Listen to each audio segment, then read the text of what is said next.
तांबे स्वागत करतो आपले यूट्यूब चॅनल फिरस्ता श्रवण येथे। आज आपण जाणार आहोत भारतातल्या पहिल्या पर्यटन तालुक्यामध्ये म्हणजे जुन्नर मधल्या निमगिरी आणि हनुमंतगड हे दोन किल्ले आपण आज सर करणार आहोत। तर आज आहे माझा वाढदिवस आणि म्हणून आज आपण आलेलो आहोत ह्या दुर्गजोडीवर। सकाळी 5:30 वाजता आम्ही निघालो होतो आणि जवळपास 8:30 वाजता आम्ही गडाच्या पायथ्याशी पोहोचलो। गडाकडे जाताना खूप सुंदर जुन्नरचे सह्याद्रीचं दर्शन होतं आणि त्यातलंच एक म्हणजे हे हटकेश्वरचं ब्रिज। डाव्या हाताला हटकेश्वर तर उजव्या हाताला हे पिंपळगाव जोगाचं डॅम। समोर जो दिसत आहे तो आहे किल्ले हडसर आणि डाव्या हाताला जी दिसत आहे ती आहे गणेश खिंड। निमगिरी इथून 10 ते 15 मिनिटांच्या अंतरावर आहे आणि समोर जो दिसत आहे तो आहे सिंधुदुर्ग।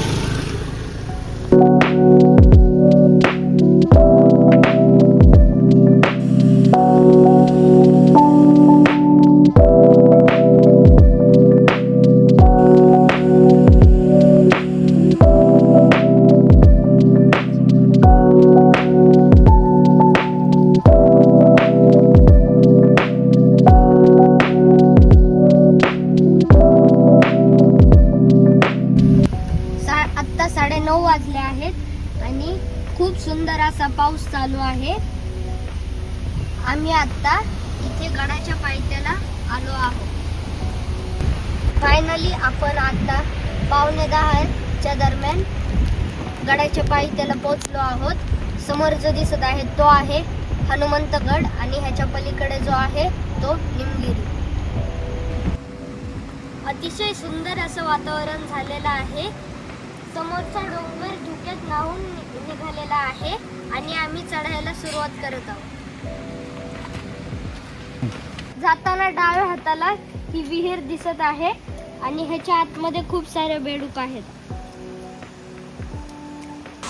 छत्रपती शिवाजी महाराजांनी त्यांच्या आज्ञापत्र ह्या ग्रंथात असं सांगितलेलं की जर एका गडाच्या बाजूला दुसरा गड असेल तर दुसरा डोंगर असेल तर त्याला एकतर तासून काढा किंवा त्याचाच एक गड बनवा। असे खूप सारे जोडे आहेत जसं की साल्हेर सालोटा, अंकाई टंकाई आणि खूप काही।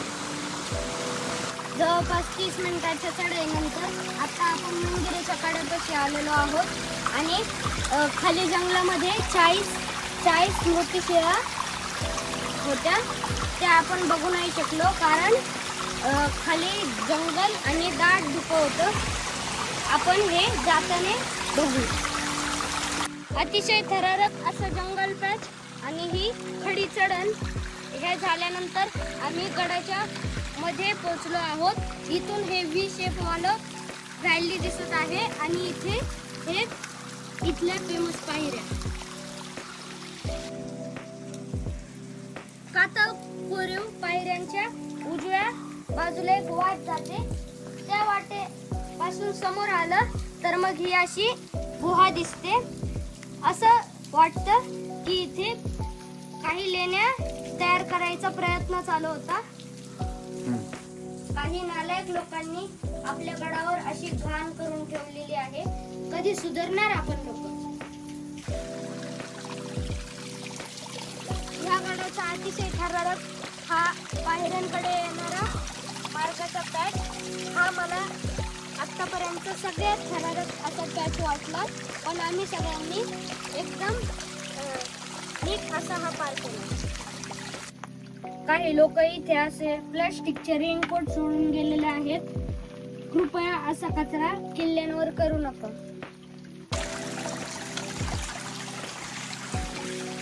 जवळपास 1.5 तासांच्या चढाईनंतर आता आपण गडाच्या माथ्यावर आलो आहोत आणि इथे ती एक देवडी आहे।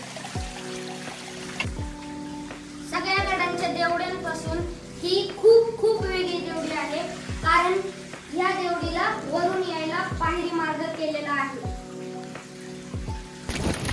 हा आहे देवडीचा वरचा भाग आणि इथे पाणी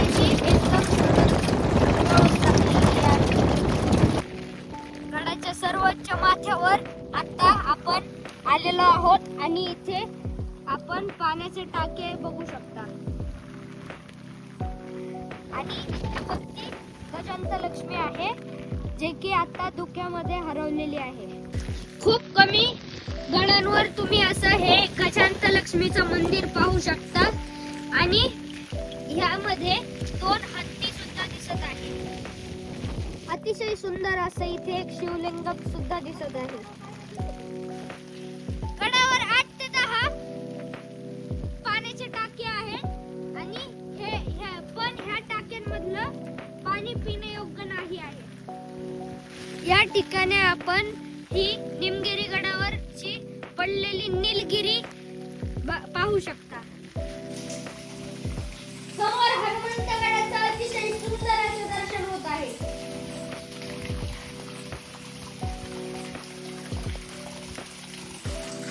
आज संकष्टी चतुर्थी आहे म्हणून आम्ही आज खायला शेंगदाण्याचे लाडू आणलेले आहेत. गडाचा जो अवघड पॅच होता तो पावसामुळे आणि वाऱ्यामुळे तर अजूनच अवघड झाला. पण आपण सगळं यशस्वीरित्याने खाली आलेलो आहोत. असं म्हणतात की हा ट्रेक बिगिनर साठी आहे पण असं काहीच नाहीये. जर तुम्ही इथे मान्सून मध्ये स्पेशली आला तर मग हा ट्रेक तुम्हाला खूप अवघड जाऊ शकतो आणि पावसाळ्यामुळे आम्हाला काहीच दिसत नव्हतं म्हणून आम्ही स्मृतिशिळा आणि तिकडे गेलो नाही. पण आता सगळं क्लिअर दिसतोय मग आम्ही ट्राय करू. या आहेत स्मृतिशिळा. स्मृतिशिळा म्हणजे ज्या वीरांना युद्धात वीरमरण येते त्यांच्या आठवणीत बनवले जाणारे हे स्मृतिशिळा असतात. या ठिकाणी इथे सगळे मिळून 40 स्मृतिशिळा आहेत. समोरचे दिसत आहे ते मारुतींचं चपेटदान मारुतीची मूर्ती. ह्या मूर्तीचे दर्शन घेऊन आपण हा ट्रेक संपन्न करू. जय शिवराय. निमगिरीवरून जुन्नरवरून जाताना हा चावंड म्हणजेच प्रसन्नगड दिसतो. ही आहे शिव जन्मभूमी शिवनेरी. हा आहे हबशी महल. आफ्रिकेच्या एबिसिनिया प्रांतातून आलेल्या लोकांना हबशी असे म्हणतात. हा महल 1590 मध्ये मलिक अंबरने बांधला होता. या महलात शहाजहान, मुमताज महल, मलिक अंबर आणि नंतरच्या काळात औरंगजेब सुद्धा राहिला होता. आणि हे सगळं पाहून आपण आपला ब्लॉग इथेच एंड करूया. जय शिवराय.